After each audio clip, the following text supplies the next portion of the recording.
Binationaux BXL. Et la chaîne YouTube qui vous montre les binationaux congolais d'Europe. Les binationaux de Belgique, France, Allemagne, Grande-Bretagne, etc.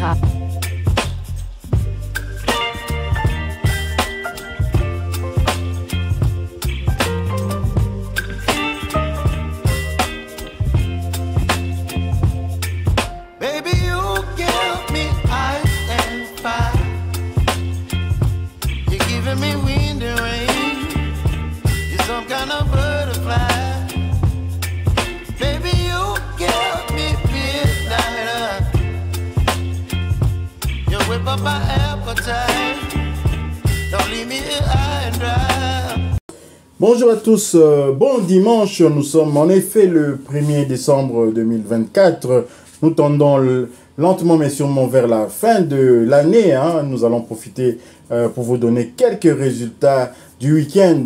Je ne suis pas seul pour vous donner ces résultats, je suis avec Gino Links et la chaîne Diasco Foot officielle, les miroirs du football de la diaspora congolaise. Alors, il y a quelques binationaux quand même qui se sont illustrés. Nous ne parlons pas de tous les Congolais sur la scène européenne. Nous parlons exclusivement de binationaux et ils se sont illustrés dans leur championnat. Et donc, comme Diasco Foot est expert en la matière concernant la diaspora, les championnats et tout, si vous visitez cette chaîne, vous allez vous en rendre compte. Donc, alors Gino Links, pouvez-vous nous donner quelques résultats que vous avez récoltés sur la scène des championnats européens? Tout à fait. Bonjour à tous et un bon dimanche et un bon début du mois de décembre à tous.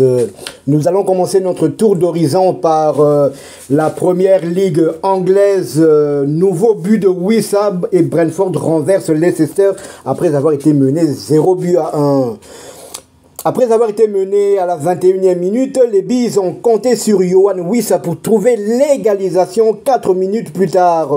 L'international congolais a marqué son 8e but de la saison en championnat lors de la victoire 4-1 des Brentford contre Leicester. Wissa a joué toute la rencontre. 8 buts en 10 matchs de championnat, c'est tout simplement exceptionnel.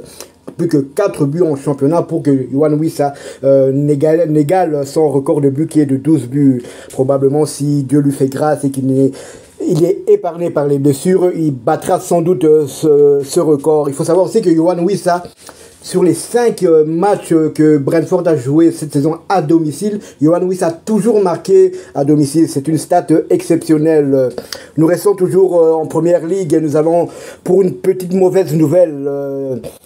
En déplacement sur la pelouse de Nottingham Forest, Ipswich Town s'est incliné sur le score de 1-0. Présent dans le 11 de départ, Axel Tuanzembe est sorti sur blessure à la 79e minute. Son club occupe l'avant-dernière place du championnat anglais avec 9 points. Nous ne connaissons pas à l'heure actuelle la gravité de la blessure d'Axel Tuanzembe. On espère que ce ne sera pas trop grave et qu'il ne manquera pas beaucoup de matchs de première ligue. Nous restons toujours, nous quittons l'Angleterre, mais nous allons du côté de l'Écosse. Nous restons toujours en Grande-Bretagne. Hibernian et Bushiri s'imposent enfin en championnat. Hier après-midi, Hibernian de Rocky Bushiri est allé battre Motherwell 0-3. Et l'international congolais a été titularisé lors de cette rencontre. Donc ça fait déjà deux titularisations consécutives pour Rocky Bushiri. En semaine, donc il avait marqué un but il avait égalisé à la dernière minute lors du match nul justement de son équipe, 3 buts partout, et 3 jours plus tard son équipe gagne enfin après 9 matchs de disette. Ça faisait 9 matchs que Hibernian n'avait plus gagné la moindre rencontre en championnat. Voilà. Hibernian est toujours avant-dernier du championnat et c'est une bonne nouvelle car hier, Rocky Bushiri fêtait ses 25 ans. Il est né un certain 30 novembre 1999, donc il a fêté ses 25 ans et nous profitons de l'occasion pour lui souhaiter un heureux anniversaire. Nous quittons l'Écosse pour la France où Batumbisika et l'AS Saint-Etienne ont été surclassés par Rennes et Kalimuendo qui a marqué un triplé. Réduit à 10 en première mi-temps, l'AS Saint-Etienne s'est largement incliné sur la pelouse du Stade Rennais 5-0. Dylan Batumbisika a disputé l'intégralité de la rencontre en défense. Les Verts sont provisoirement 13e de la Ligue 1 avec 13 points. Oui, comme je l'ai dit, Arnaud Kalimuendo a marqué un triplé, hein, donc 2 buts sur penalty et un but en phase classique non normale, quoi. Donc c'est très bien. Donc il en a maintenant, Kalimuendo en est à 6 buts cette saison en Ligue 1. Nous quittons la France pour les Pays-Bas où Sébastien a été passeur. Le Fortuna Sittard obtient un bon point sur la pelouse de Feyenoord. Score final, un but partout. Titulaire, Samuel Bastien a délivré une passe décisive dans cette rencontre. Il compte désormais 2 assists cette saison. Et toujours en Eredivisie, Dylan Bayo, fils de son père, fils de Mbayo Silla, fils de Marcel Mbayo, merci, a fait encore une passe décisive. Dylan Bayo a participé activement au succès du PEC Zwolle 1-0 face au Sparta Rotterdam de Metin Silou dans le cadre de la 14e journée de la Eredivisie. Titulaire, Bayo a délivré la passe décisive pour l'unique but de la partie à la 57e minute. L'idée de 23 ans délivré ainsi sa 6e passe décisive de la saison. C'est tout à fait extraordinaire. À l'heure où je vous parle, Dylan Bayo est co-meilleur donneur d'assist de la première division hollandaise. Et ce n'est pas rien. Nous quittons la Hollande, nous allons chez les voisins allemands. Augsbourg et Samuel Essende respirent. Après 3 matchs sans succès dont 2 résultats nuls et une défaite, Augsbourg de l'avant-centre congolais Samuel Essende renoue avec la victoire en battant hier après-midi Bochum à la maison 1-0. Le Léopard a effectué son entrée à la 59e minute dans ce match comptant pour la 12e journée du championnat. Et nous quittons l'Allemagne pour le Brésil, pays de Pelé. Yannick Bolasie s'offre un doublé. Rien n'arrête le TGV Yannick Bolasie qui s'est offert un doublé avec son club Criciúma à la 30e et la 39e minute. Malheureusement, l'équipe de l'attaquant congolais s'est fait renverser en seconde période par Corinthians. Score final 2-4. Là, Yannick Bolasie a marqué ses 7e et 8e buts de la saison. Puis le Léopard a déjà délivré 4 passes décisives.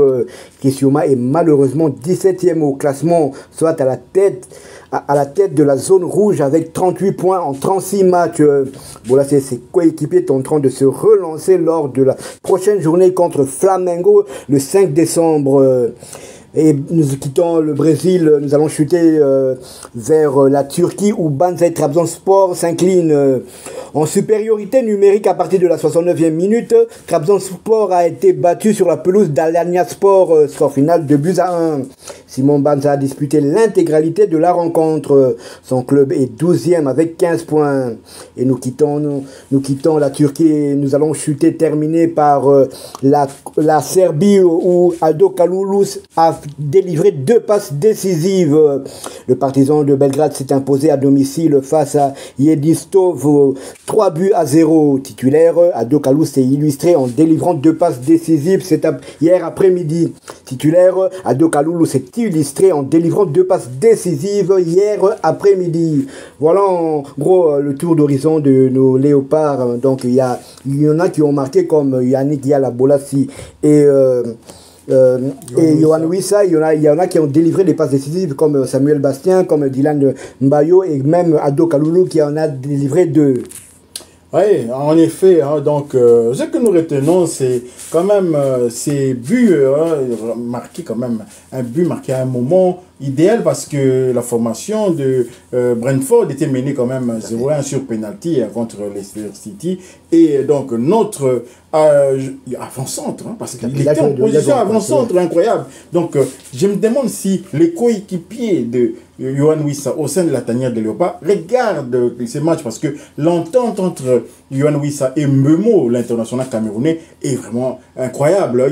Il joue en une touche de balle, il se font des déviations. Et est-ce que nos coéquipiers ne regardent pas ces matchs-là? Vraiment, je leur invite à suivre parfois les rencontres de Brentford pour voir comment joue Yohan Wissa, parce que chez nous, il joue à gauche, il se contente dans cette position-là, il doit défendre, alors que là, il était en pointe de l'attaque. Pourquoi ne pas essayer Yohan Wissa en pointe de l'attaque, à côté peut-être d'un pivot, comme Samuel Essendé? Ça, c'est à Sébastien Desabre de l'expérimenter, peut-être lors des prochaines rencontres. C'est dommage que quand même, on aura directement le match contre le Soudan du Sud pour pouvoir tenter des expériences, mais je pense pas qu'il va tenter de nouvelles expériences.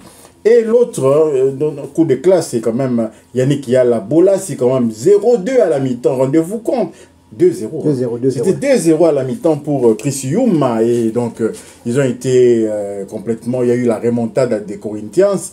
Et donc, le prochain match, ça sera contre l'ancien club de Zico, le Pelé Blanc, donc Flamengo. Voilà un peu dans l'ensemble. Il reste encore quelques résultats. Quelques matchs vont se jouer encore dans la soirée. Peut-être que dans les prochaines éditions, nous allons y revenir. Si vous avez aimé, merci de liker, merci de partager ces informations et de commenter cette vidéo. Merci également pour les nouveaux abonnés qui vont arriver. Et lorsque vous allez vous abonner, n'oubliez pas d'activer la petite cloche de notification qui vous permettra de ne pas manquer la prochaine vidéo que nous allons mettre en ligne. Binationaux BXL vous dit au revoir. Binationaux BXL. Et la chaîne YouTube qui vous montre les binationaux congolais d'Europe. Les binationaux de Belgique, France, Allemagne, Grande-Bretagne, etc.